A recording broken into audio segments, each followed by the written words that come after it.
This video is going to be a review of solving equations in one variable. First of all, we have to remember what an equation is. Sometimes things look like math problems, but they're not actually an equation. The way I remember whether something's an equation or not is I look at the word, and the EQ reminds me of an equal sign. An equation is a statement that two mathematical expressions have the same value or are equal. So let's look at some instances of mathematical math problems that you might have seen in the past.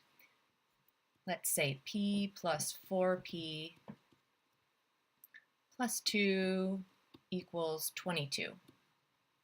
All I want to decide right now is whether or not this is an equation.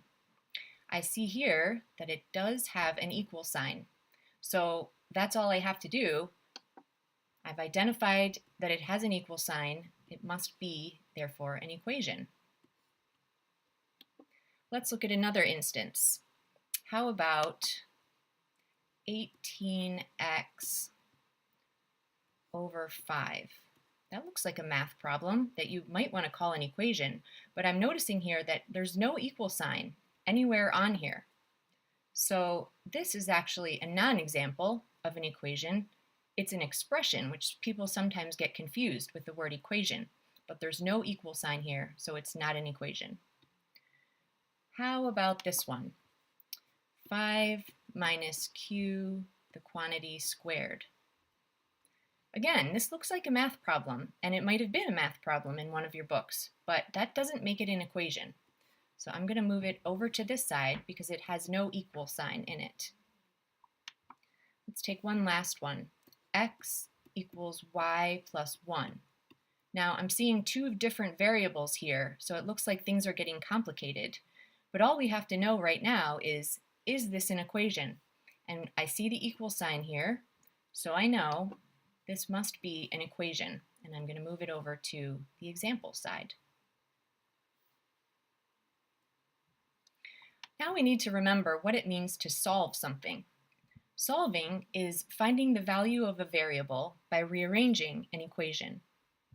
So when I'm solving any equation, my goal is to end up with something that looks like whatever variable I'm working with equals a number. Usually I'm looking for a number. Sometimes when I'm solving more complicated equations, I could end up with some variables over here. But what I've done is I have a variable that I'm looking for on one side of the equal sign and something else on the other side. Now, rule 1 for solving equations is in every step we first try to simplify by combining like terms and simplifying numbers. So let's take the example, one of the examples we did, p plus 4p plus 2 equals 22. Now we've already said this is an equation, so it's something that we can solve. And how would I simplify this? Well, remember that a like terms are terms that have the same variable, and that variable is raised to the same power. So both of these p's are just raised to the first power. We don't have any exponent on them at all. And so these two are like terms. We can combine them by adding.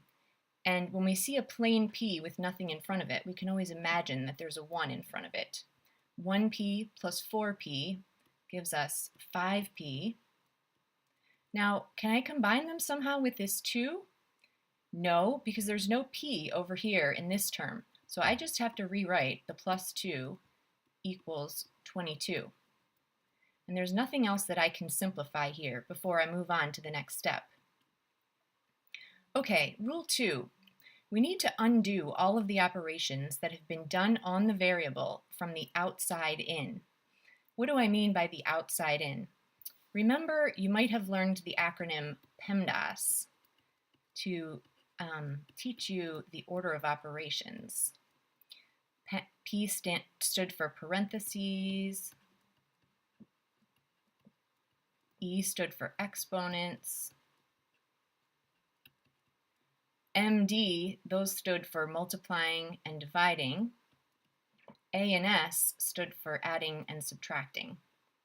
So this is the order of operations. So when I say we want to go in reverse PEMDAS order, that means we want to start from the bottom and work our way up. That's how we undo the operations that have been done on the variable. So in the last step, I simplified my equation to 5p plus 2 equals 22. So what do I mean by going from the outside in here? Well, here's my variable p, okay? I have no parentheses, I have no exponents.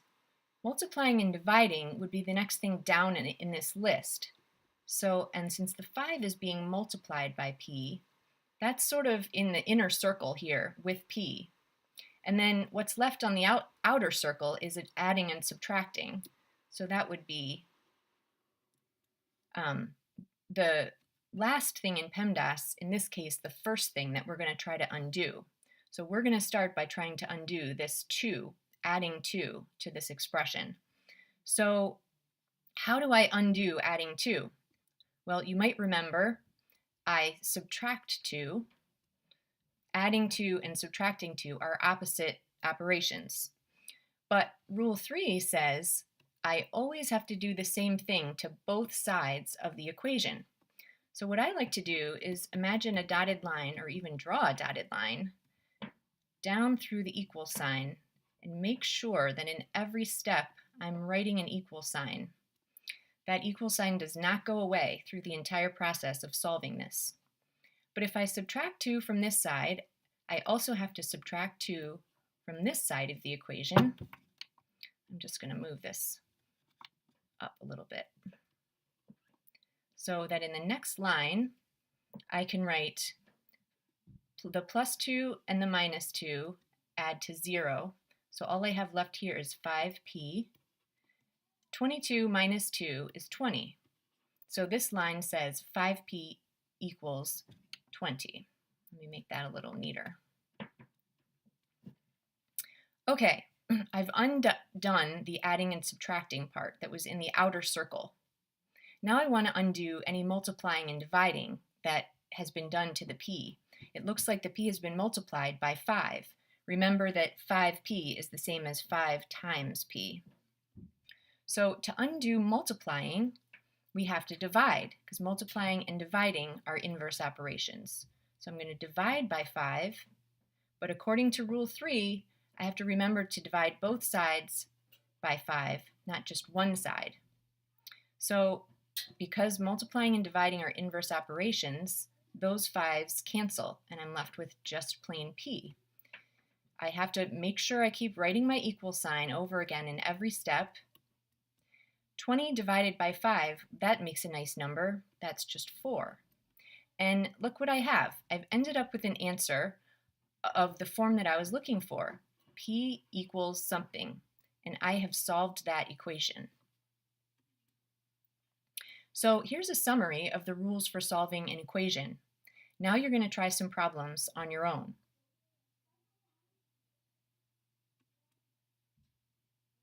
For further practice, you can look in the textbook on page 10. All the odd-numbered problems have answers at the back of the book.